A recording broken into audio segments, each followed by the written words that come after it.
campus, and is it, how have you adjusted to life on the East Coast, being so far away from family and friends in California and all that? I feel like life at Clemson's been great. This is everything I wanted. Being able to choose Clemson, this is everything. Everything they told me was going to be about. It's been everything they told me about. So it's been a great adjustment coming from the West Coast, coming to the East Coast.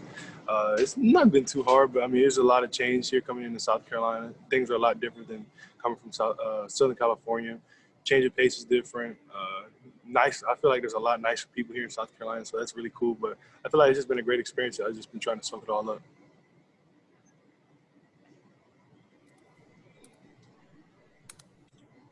DJ, this is Matt Connolly with the State Newspaper. What was it like getting out there and getting some playing time for the first time on Saturday?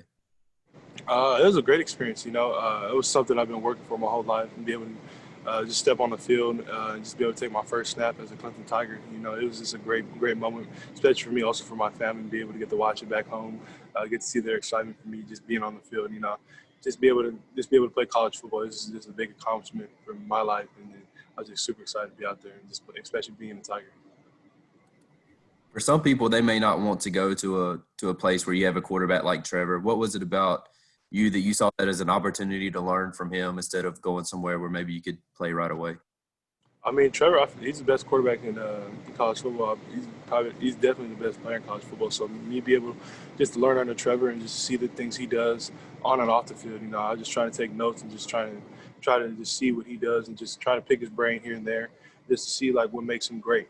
Seeing every day the way he works, different sacrifices he makes from on the football field to off the football field, and just how he organizes his time. There's just a lot of great things that I try and take, so I can just be able to just try to get close to the players. He can be good as a player as he is. DJ, this is Gene Sapikoff in Charleston. Could you kind of update us on what your thinking is about playing baseball eventually at Clemson? Most likely I won't play baseball, but it's always a thought in my head. But as of right now, I'm just sticking with football. But it's always an option now.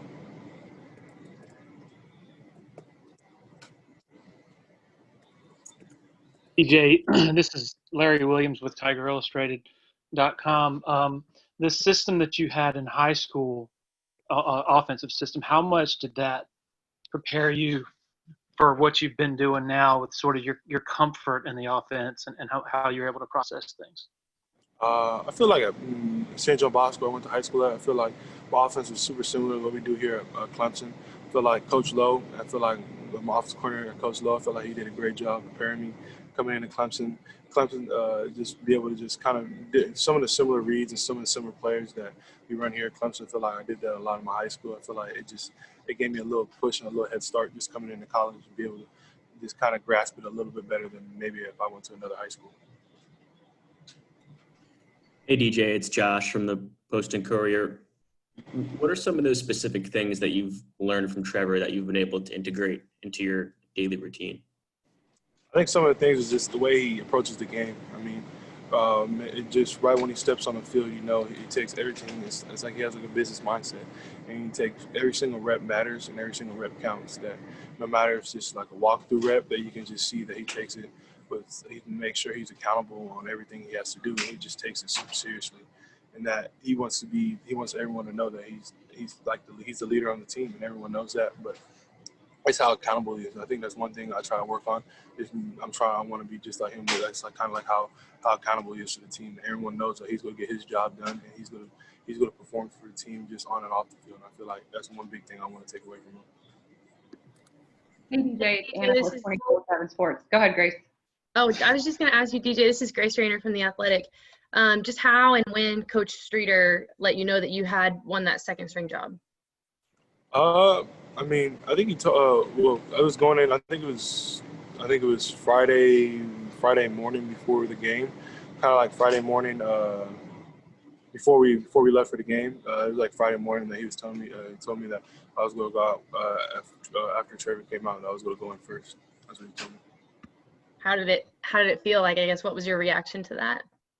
It was pretty cool. It felt really good. It felt like it was a great accomplishment. It was very honored. I was very honored to be able to be awarded the second string job and be able to go out there. But I just wanted to be able to make sure I do my part for the team, make sure I'm ready. Just make sure I'm ready for the team and be able to do my part for them.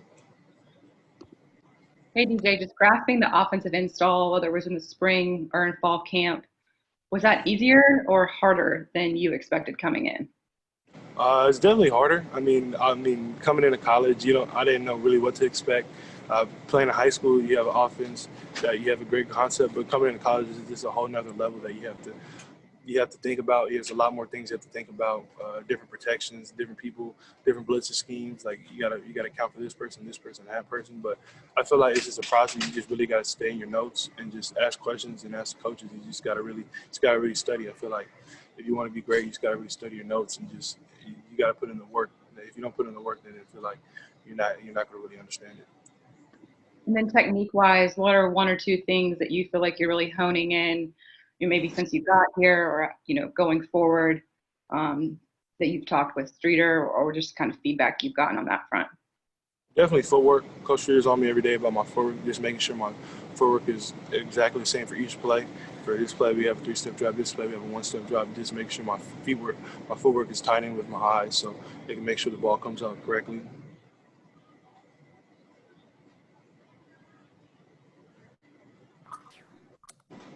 TJ, Clemson has had so many weapons offensively for years, particularly at the wide receiver position. Was that a factor for you in your recruitment and just knowing that you would have so many options at the wide receiver and also the tight end position? Definitely. I was always. They'll call Clemson wide receiver U for no reason. So, coming to Clemson, I knew I was going to definitely have big weapons to throw to. Yeah, we've had countless receivers in the past that have been here. I already knew the guys already here, and I was super excited to be able to just get to throw the ball to them. Sir.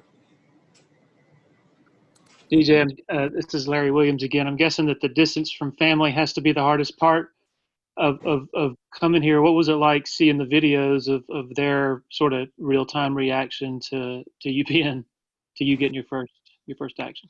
It was super cool. I remember after the game, seeing stuff on Twitter. Like my uncle posted, I think my uncle Mal posted a couple of stuff when you get in the game. It's super exciting.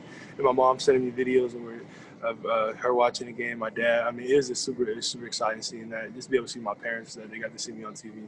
They got to see me get in the game. So it's just like a surreal moment for me to be able to play at Clemson, be able to play in a game on ESPN, and it was just super cool just to see my family, see how excited they were. I know they've been dreaming of this day as well as I was.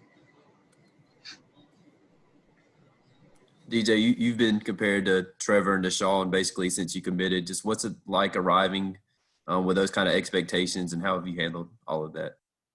I feel like, first of all, it's definitely a great honor to be able to be compared to Deshaun Watson and Trevor Lawrence. These are two great quarterbacks that come here, but I feel like it's just a true honor to be able to be compared to them because they're such good quarterbacks. And I feel like I just want to be able to do my part for the team, whatever I can do for the team, just help them out, just make sure I'm accountable and know my stuff and just be able to be the best team that I can be. I feel like that's all I want to be as DJ, as a player. DJ, what's your first memory, the first time you saw Clemson, that it sort of, when was that? And can you remember when they first sort of went on your radar just as a football program? Probably the first memory, I think it had to be, I think it was definitely Tajh Boyd was here. He was a quarterback, and I was watching ESPN, I think I was watching Saturday morning or Saturday afternoon because I think they played at 12 o'clock. But I was younger. I was probably trying to think. I was probably maybe middle school.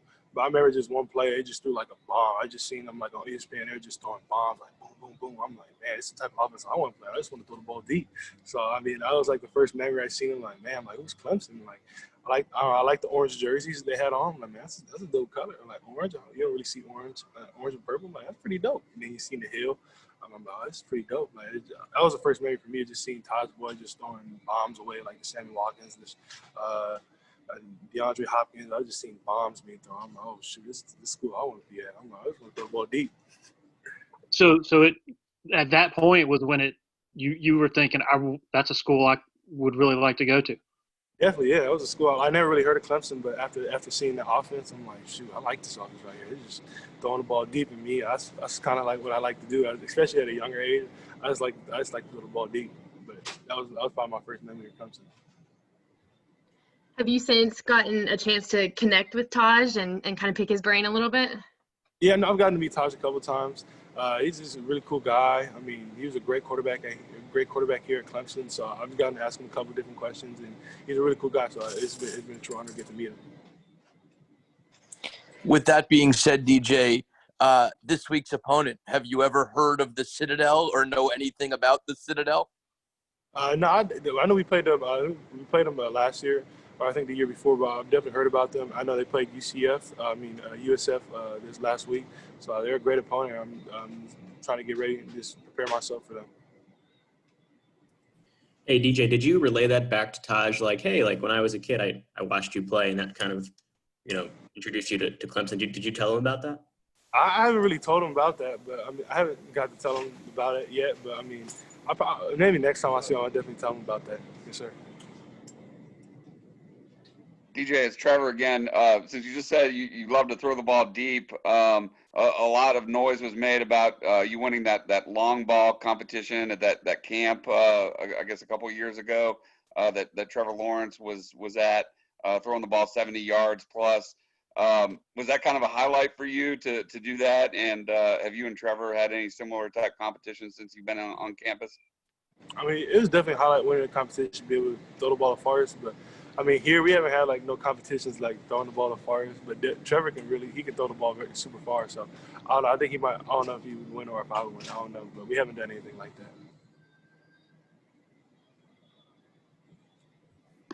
DJ, playing with the second team, you've been going against Bryan Bresee a lot on the other line, other side of the scrimmage. Anything that he's done that stood out to you, and how much does he like to trash talk during practice? I mean, that's my roommate, so I mean, it's always good playing against him. But man, Bryan's the real deal. So be able to see him go out there in the game and be able to get his first sack, I was just super excited about. Ran on the field and wanted to go celebrate with him. But I mean, it was just super cool to be able to see that and then practicing against him. I mean, he's just a big dude. I mean, he's 6'5", like 300 pounds. I mean, he can dunk the basketball. He can do a 360. So his athleticism is through the roof. And then this how smart he is of a football player he is. And then, so I mean, he's gonna be an amazing athlete here.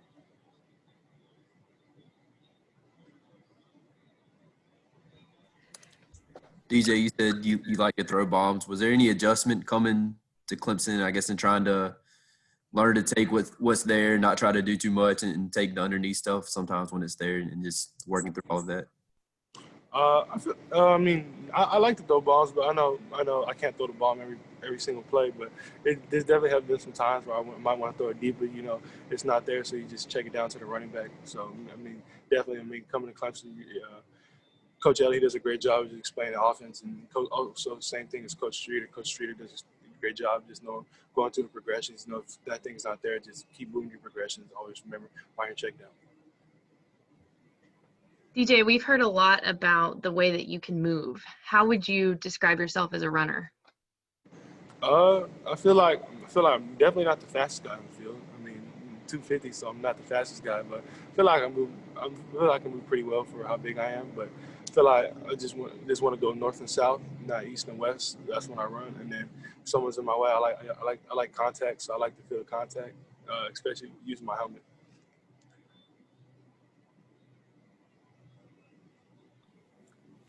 Any other questions for DJ?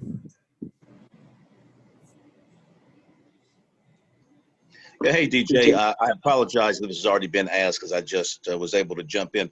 Do you have any baseball plans for the immediate future as well, or is it strictly football for the foreseeable future? Right now it's just strictly football, but I mean, baseball's always there, so I don't really know yet. But right now I'm just sticking with football. DJ, was there any thought of going somewhere where you could play more immediate and not have a guy like Trevor to have to wait behind for a year? I mean, not really. I mean, I was going through the whole process. I mean, for me, I didn't really. If there was a quarterback like Trevor, I mean, for for me coming under here and be able to learn from him, I feel like that's probably a bigger accomplishment than going into a place and starting day one, because I feel like I'm right behind the best quarterback in the country and the best player. So for me, I get to pick his brain and see how he does it and just to learn from him. So I feel like that's just a great step. It's kind of like when you go into the NFL, like Aaron Rodgers, he went behind Brett Favre and he got to pick his brain and learn from him. He got to sit behind him and he got to see the game from how he looks at it. And then now look at him, he's a great player right now for the Green Bay Packers. I feel like if he maybe would have gone to the league and started, he might have been as good as he was, because he got to go play behind Brett Favre. But he's also a really great player. So I feel like it's also just for me. I didn't really look into like who's the starting quarterback. I just wanted to find a program that fit with what I was looking for, and then whoever that program was, and whoever is there, I just wanted to go there. It didn't really matter to me. All right, we have time for one more question for DJ.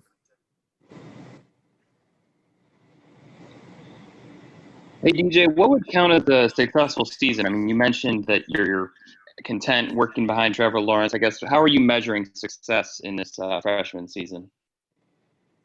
Can you repeat that one more time? My bad. Yeah, I mean, you were just talking about, you're content working behind Trevor and learning from him and everything. I guess, how would you measure success this season for yourself individually? I feel like me measuring success is just doing my job each and every play, carrying out my fakes, carrying out my reads, making sure that I'm accountable for the team, making sure I'm getting all my work done, making sure I'm the best team I can be, just be able to be accounted on, and be able to just know I'm doing the best thing for my team. As long as I'm doing that, I feel like as long as I'm doing my part for the team, making sure I can make the team as best as I can through how I can help with the team, and then that's how I measure success. All right, with that wraps up DJ's availability. We'll have Will Putnam up shortly. Thank you. Yeah.